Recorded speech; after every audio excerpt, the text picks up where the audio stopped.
Lectura del Santo Evangelio según San Mateo. En aquel tiempo Jesús dijo a sus discípulos: cuando ustedes hagan oración, no hablen mucho como los paganos, que se imaginan que a fuerza de mucho hablar serán escuchados. No los imiten, porque el Padre sabe lo que les hace falta, antes de que se lo pidan.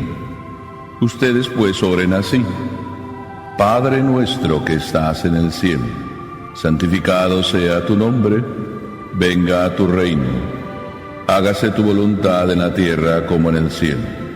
Danos hoy nuestro pan de cada día, perdona nuestras ofensas, como también nosotros perdonamos a los que nos ofenden. No nos dejes caer en tentación, y líbranos del mal. Si ustedes perdonan las faltas a los hombres, también a ustedes los perdonará el Padre Celestial. Pero si ustedes no perdonan a los hombres, tampoco el Padre les perdonará a ustedes sus faltas. Palabra del Señor.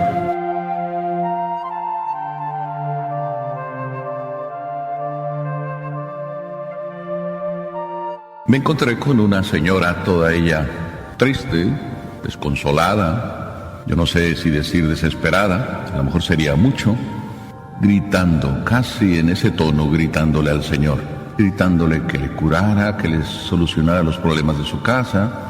En el momento en que estaba diciendo eso, se le ocurrió decir algo que sintetiza lo que realmente ella tenía en su mente. El Señor solo está en lo suyo. Casi como si dijera: al Señor no le preocupan mis cosas, Él está en lo suyo. De alguna manera, casi esto se repite en algunos momentos de nuestra vida. Le decimos a veces a Dios: tú solo estás en lo tuyo, lo nuestro no te interesa.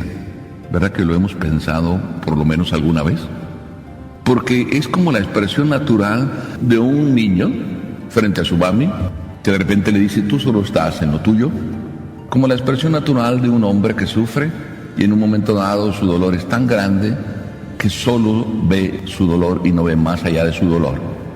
Y se me ocurre pensar que la primera idea que el Señor nos quiere decir es que Dios sabe, antes de que tú le pidas, tus necesidades. ¿Verdad que las mamás saben las necesidades de sus hijos antes de que se las pidan?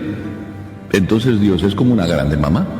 Conoce perfectamente cada una de las cosas que nosotros necesitamos, pero quiere que se las pidamos. Pero no solo quiere que se las pidamos. A Dios le interesa mucho que le hablemos, pero a Dios también le interesa que lo escuchemos. Y a Dios le interesa más que lo escuchemos solamente, que captemos lo esencial que hay en nuestras vidas. Dios conoce nuestras necesidades. Tan conoce nuestras necesidades que no hace falta ponernos en ese plan como para llegar a decirle: tú solo estás en lo tuyo, porque lo de Él es lo nuestro. Nosotros somos la preocupación de Dios.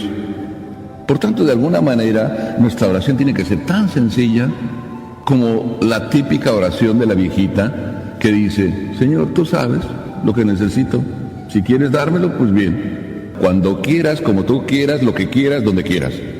Esto está bien clarito, pero a la hora de la hora, ¿cómo estamos sufriendo?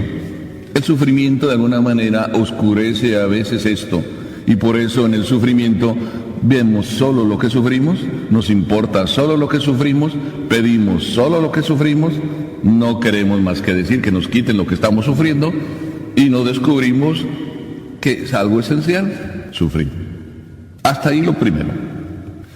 Si lo primero es decirle a Dios que tú estás en nuestras necesidades, y más bien Dios nos dice que Él ya las conoce, entonces la pregunta en segundo lugar viene como a decírnosla a Jesús: ¿realmente tú sabes tus necesidades? Dios conoce tus necesidades. ¿Tú conoces tus necesidades? Probablemente no. Digo tú y yo, no creas que nada más al decir tú estoy fijándome en ti. Sí y no. Las conocemos, pero obramos como si no las conociéramos, porque andamos buscando otras cosas que no son nuestras necesidades. Entonces Jesús nos dice cuáles son nuestras necesidades, porque por si acaso se nos olvida. Dentro de esas necesidades, Jesús nos enseña a incluirlas en esa oración. Y por eso nos enseñó la oración perfecta, donde están incluidas todas nuestras necesidades. Y la primera necesidad, santificado sea tu nombre. Pero fíjense que en realidad es una sola, porque dice primero, Padre nuestro, para decirnos que la necesidad primera, ahí está, tenerlo como Padre. Y después de tenerlo como Padre, decirle, santificado sea tu nombre. Eso como que no nos suena, que es santificar su nombre. A lo mejor estamos pensando que es ir a misa el domingo. Jesús no nos está diciendo aquí que eso es santificar su nombre. Porque si santificar su nombre sería solo venir a misa los domingos, eso ya lo hacemos. O si santificar su nombre sería, pues eso, como a veces se dice, solo ser católicos calientabancas, entonces no estaríamos haciendo la voluntad de Dios. Pero Jesús continúa diciendo, santificado sea tu nombre, venga tu reino, que es lo mismo. ¿Dónde es que santificamos el nombre? Lo santificamos cuando hacemos que venga el reino de Dios a nosotros. Ustedes pueden pensar, bueno, santificamos su nombre si lo recibimos a Él en la Eucaristía. También esto está incluido. Pero eso no es lo más esencial. Jesús aterriza y nos hace aterrizar qué significa santificar el nombre y qué significa que venga tu reino. Escúchenlo. Hágase tu voluntad así en la tierra como en el cielo, no al revés. En el cielo no hay ningún fallo, solo se hace la voluntad de Dios, no hay ninguna excepción. Ya si estás haciendo excepción y estás diciendo que hoy no se haga la voluntad de Dios, ¿quién es el que toda su vida siempre dice sí? Toda la vida dijo sí Jesús, y toda la vida dijo sí María. María, enséñame a decir que sí. Es bien sencillo, enséñame a decir que sí. Si es siempre sí, en el matrimonio se cumple y se debe cumplir. Si es siempre sí, la mami que le dijo a su hijo que lo quería, lo tiene que querer siempre, en las buenas y en las malas. Si yo le dije sí a Dios, pues le tengo que decir también los domingos, que es cuando más trabajo hay. Y también sí cuando viene la inoportuna, que te llega cuando menos esperas, te pide lo que menos esperas, de la manera en que menos esperas y hasta groseramente, y tú tienes que tener el corazón de padre, tierno, amable, bondadoso, para enseñar que la misericordia de Dios es infinita y que no tiene distinciones, en algún momento sí y en otro no. Hágase tu voluntad en el cielo como en la tierra. Jesús nos comunica otra necesidad, el pan nuestro de cada día. ¿Qué se creían? ¿Que Dios se le estaba olvidando? A Dios también le preocupa la barriguita de cada uno de nosotros. Por eso Él es el primero que nos da el pan de cada día. El pan nuestro de cada día Dios nos da a cada uno. Y el que dice no tenerlo, pues es porque a lo mejor le está pidiendo a Dios, dame pasteles, y Dios lo que te está dando son los frijoles y las tortillas. Dios nos da el pan, nuestra necesidad. Pero Dios no solo nos da esa necesidad, que es bien clara que la tenemos, sino nos dice que otra de nuestras necesidades, que es bien clara, la necesitamos, es perdonar. Una necesidad propia del corazón. Eternamente somos mendigos del perdón. Necesitamos hacer uso de lo que Dios nos da, su misericordia. Y la misericordia de Él es infinita y eterna. Y así es que Dios nos dice, como yo perdono, perdona. O como quisieras que te perdonara, perdona. Dios nos dice, es una necesidad perdonar. Y además nos dice que es necesario que perdones a fin de que te salves. Porque si no sabes perdonar, no puedes ser perdonado.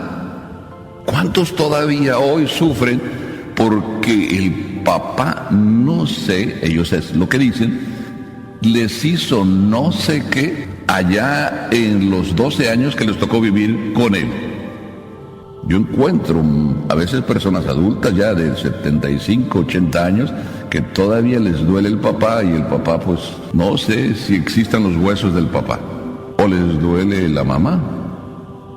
En estos días a uno le dolía el esposo y se le ocurrió llamar a la radio para decir su problema y se le olvidó que estaba hablando en la radio y al aire. Tuvimos que recordárselo. Señora, acuérdese, está al aire, se está escuchando lo que usted está diciendo. Y después de decírselo le dije yo, señora, el problema no es su marido. Escúcheme, no es su marido el problema es usted. Su marido es un borracho, muy bien, muchas cosas tiene su marido. Ok, está bien, pero ¿por qué usted está como está? ¿Usted necesita paz? Sí, necesito paz. ¿Quién nos da la paz? ¿El esposo es el que le va a traer la paz? La paz es de dentro que sale.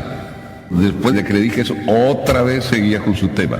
Y yo tuve que cortarle. Dice, señora, perdóneme que le interrumpa. ¿Se da cuenta usted que cuando nombra el nombre de su marido, cómo se calienta? Aquí mismo al aire. Eso es lo que no está bien.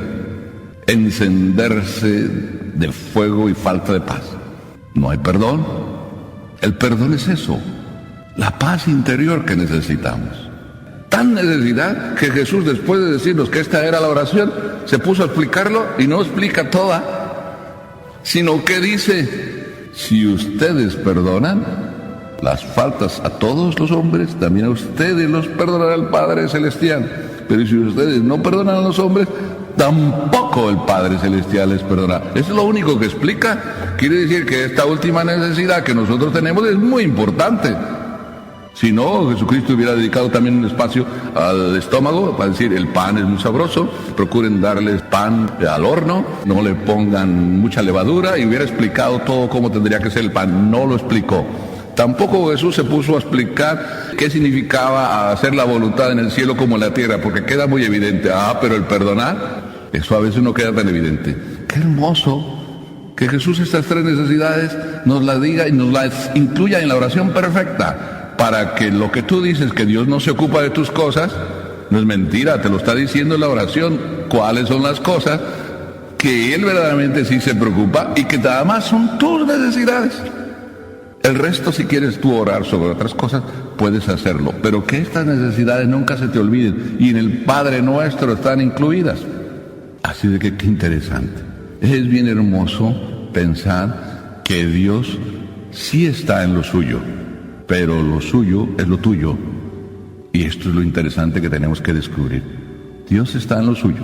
Si quieres, acúsalo, pero acuérdate que lo suyo es lo tuyo, y entonces sanarás.